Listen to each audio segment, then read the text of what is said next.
小何，飞越城内不需要廉价的联络。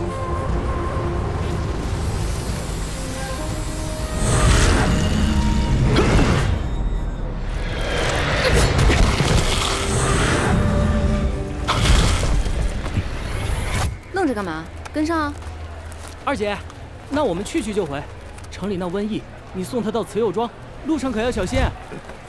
大爷的金叶子你也敢碰？你说啥？收起你那无用的同情心。生逢乱世，命如蝼蚁，想要活下去，只能拼尽全力而为。飞叶城虽百般不好，但能给我们魏家一个落脚之地。如果我没有执意跟过来，